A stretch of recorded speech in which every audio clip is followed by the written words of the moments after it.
Hi, I'm Jeff Paulette. I'm the director of the Ford Leadership Forum at the Gerald Ford Presidential Foundation. I run a broad array of educational programs that center around the cultivation of virtue in the rising generations. What I've noticed among young people is a genuine desire to be good citizens, to participate in public life in a meaningful way, but all too often they see the barriers to such participation closed off to them. So what we're trying to do is open up breaches in these walls a little bit where they can kind of walk through and pursue the idea of citizenship that they desperately want to.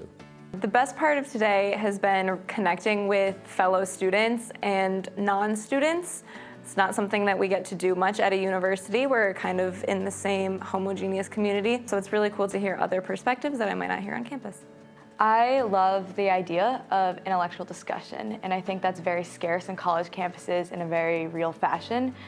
We get really distracted by just everyday life, and that these seminars and these events like this allow us to engage the part of your brain with others who want to be here. Definitely just seeing the different perspectives that people have to offer. The philosophizing they do with these topics I think is very interesting to hear about. Something I feel that students like the most about it is just being a part of a group of students who are able to talk together and have deep conversations and listen to other people's opinions while also sharing your own. One of the things that we're trying to do is create clarity where there's confusion. What does justice actually demand of us? Our specific programs are mentoring programs, service programs, learning programs, and finally a website that we're developing.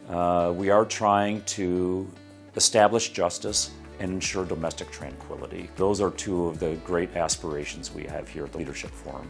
And I found it to be very interesting and something I wanted to be a part of, and I also wanted to help get other students involved. So that's why I applied for it, to help make a difference in the Grand Rapids community. The thing that most surprised me about today was the connection between Gerald Ford and all of his virtues and the way in which that has shaped American democracy today. What surprised me the most today is the varying ideas, because some people have just brought up some things I would never think about, and I love that we're able to take that idea and run with it and go in so many different directions, and each conversation could be completely different. The opinions themselves they have, I think some people they have a very philosophical view, and I think it's just incorrect. I think they don't have that day-to-day experience, and I think that just gives them a more fluffier version of what we're really talking about. Things go badly in any institution when standards get lowered, when we begin settling for things. Here at the Ford Leadership Forum, we believe that Americans don't need to settle and ought not to settle. We should demand more from our institutions and from our leaders and expect from them the habits of citizenship and virtue that are required to maintain a democratic republic.